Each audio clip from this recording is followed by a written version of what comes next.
Well, hello everybody. This is Alan Starling welcoming you back to another episode of Restoration.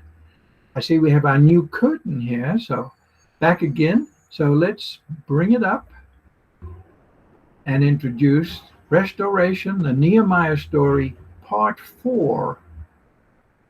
Well, what's happened so far? Well, God helps Nehemiah get permission from Artaxerxes to return to Jerusalem and rebuild the walls. The district governor, Sanballat, is displeased that Nehemiah is helping the Jews. He's also trying to get a lot of other people on his side. Nehemiah gives the city leaders a pep talk, and they agree to rebuild the walls with enthusiasm. The opposition stiffens, but Nehemiah says, the God of heaven will help us succeed. All right.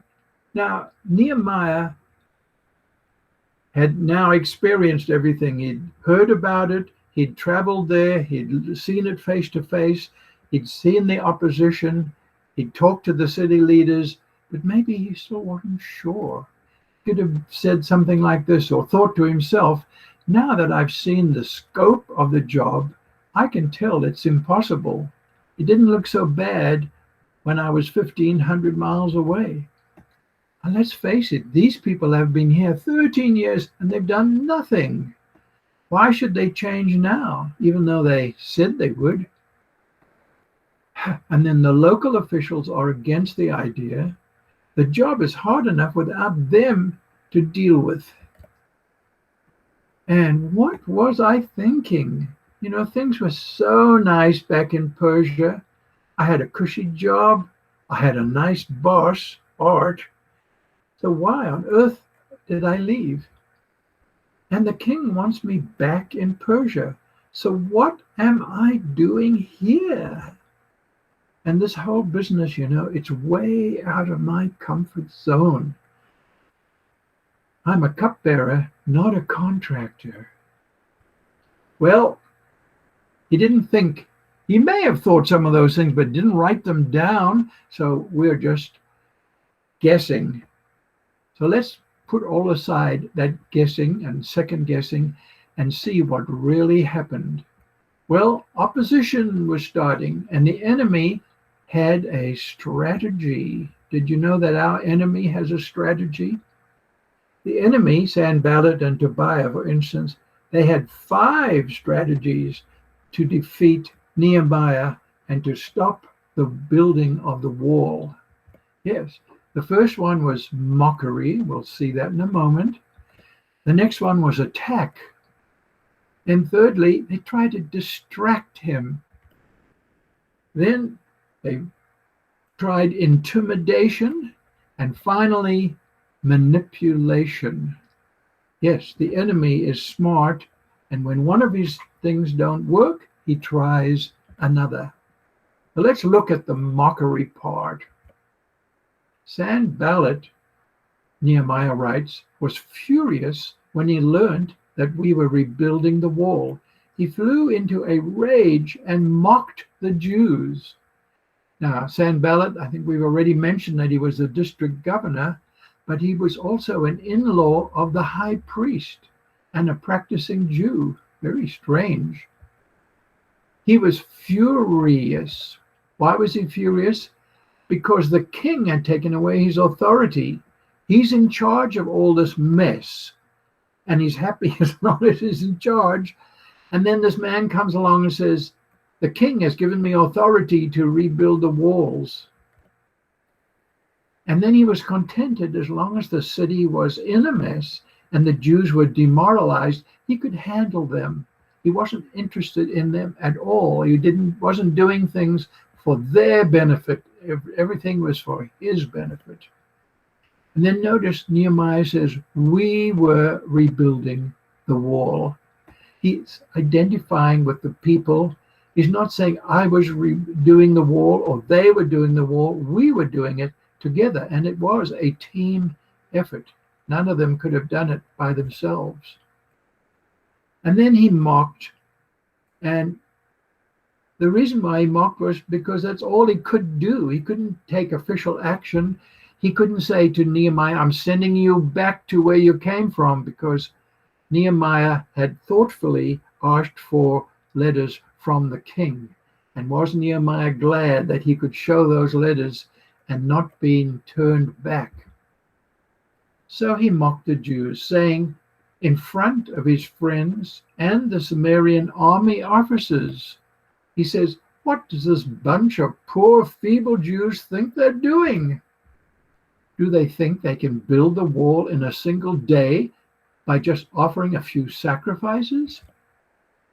Do they actually think they can make something out of stones from a rubbish heap, and charred ones at that? Well, friends, that's called restoration. And God is an expert at restoration, not only restoring people, but also restoring things like walls. Well, somebody else took courage now to mock. It was Tobiah, the Ammonite.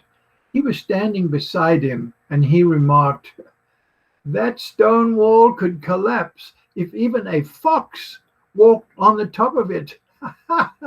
And you could hear him chuckling away, and you can hear the others around him chuckling and making fun of the Jewish people who are about to start building this wall. Try to get it stopped before it even starts. Well, Sanballat spoke in front of his friends, and he got others on his side. And as we'll see, he kept getting more and more people on his side, even army officers. And then he mentioned the feeble Jews. And you know, there was an element of truth in that. They certainly were feeble. They'd been there for 13 years. They were in disgrace. They were demoralized. And saying, well, what are these feeble Jews going to do? Every effective lie has some truth in it. And when he said that, it did have some truth in it. You know, the news media are very good at that. They will take something that's true, but it's only just one side of the story or one little part of a bigger story, and make that represent the whole. And you see a little sliver and you jump to the wrong conclusions. Well, that's what they were trying to do here. And then he said, think they can make something out of stones from a rubbish heap? Well, remember when the World Trade Center was demolished? They just had to take all the rubble and just move it away and get rid of it and start over. But Nehemiah didn't have that privilege. He had to get going and use what he had. And he knew that God could make something out of nothing. That's called restoration. Did I say that before? Yes. Well, I'm repeating it because repetition is important when you're trying to make a point. That's called restoration. Tobiah, interestingly enough, was another practicing Jew. And he's the one that's pouring this ridicule on the people. And it's been true over the years, and still true, that religion fights against God. The people that Jesus said the most derogatory things about were the scribes and the Pharisees, because they were representing religion that was fighting against God. And we have a lot of Pharisees in our midst today, too, who are fighting against Jesus Christ and his church. Well, this whole incident provoked another prayer from Nehemiah. And we've seen that Nehemiah prayed many times. He prayed a lot. Now, I want to warn you, this prayer is a bit different from the one that we looked at last week. Let's have a look at it. Hear us, O our God, for we are being mocked. May their scoffing fall back on their own heads, and may they themselves become captives in a foreign land. In other words, let them experience what we've been experiencing. They have provoked you to anger here in front of the builders. They have provoked you to anger here in front of the builders. Notice he says, we are being mocked. And then he says, they provoked you to anger. So what he's saying is they may be mocking us, but they're really provoking God to anger. Now we have to remember when we read this prayer that Nehemiah was in the time of law rather than the time of grace. And so he's praying that these people will suffer the same thing that his people have suffered. Now, in the time of grace, what did Jesus do? He said, God, Lord, forgive them. They don't know what they do. And Jesus told us to pray for our enemies, not in the way that Nehemiah did. So he was a good example and a not so good example. But the thing was, he just told God what was on his heart. And sometimes that's all we can do. If we feel a way about something, we can't go to God and fool him and pretend we're feeling a different way. Lord, this is the way I feel, and if it's wrong, forgive me. Well, at last the wall was completed to half its height around the entire city, for the people had worked with enthusiasm. Now, I found out that this word enthusiasm in English has roots in Greek, and two words, en and theos, or theos, depending on how you want to pronounce it. But it means God is in me, or God is with me. And when you know that God's with you in a project, you can work with enthusiasm. Well, that strategy didn't work so well, so they try a different one, attack, or the threat of attack. So Nehemiah continues, but when Sanballat and Tobiah and the Arabs and the Ammonites and the Ashdodites heard that the work was going ahead and that the gaps in the wall of Jerusalem were being repaired, they were furious. Now notice that the opposition is increasing. Sanballat has got other people, the Arabs, the Amorites, the Ashdodites, all on his side, and they're all coming against the Jewish people who are trying to build this wall. They all made plans to come and fight against Jerusalem and to throw us into confusion. But we prayed to our God and guarded the city day and night to protect ourselves. Now let's just have a look at modern day Israel here. There's Israel, that tiny little place in the middle on the shores of the Mediterranean. And look at this, surrounding them are Turkey, Syria, Jordan, Iraq, Iran, Saudi Arabia, Egypt, Oman, Yemen, and there's probably several others we didn't mention. And their one goal is to get rid of Israel, wipe them off the face of the map. And so far, this tiny nation has held its own against all these other people around them. Well, not only did he have problems from without, now he's got problems from within. Then the people of Judah began to complain. You know, they were quite good at that, weren't they? I mean, we read several times in the Old Testament about the Jews complaining. Poor old Moses, they really complained to him a lot. Well, maybe it was justified this time. They said the workers are getting tired and there is so much rubble to be moved. We will never be able to build the wall by ourselves. True, but they weren't thinking right.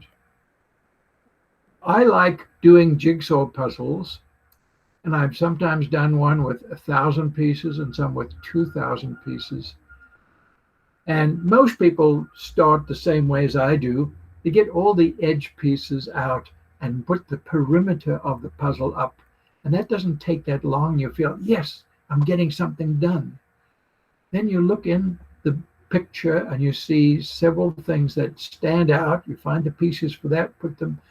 But then as the puzzle begins to take shape, I find that I get like halfway through and all of a sudden I get discouraged. Now, I can't do the puzzle all day. I have to do it before breakfast or after supper.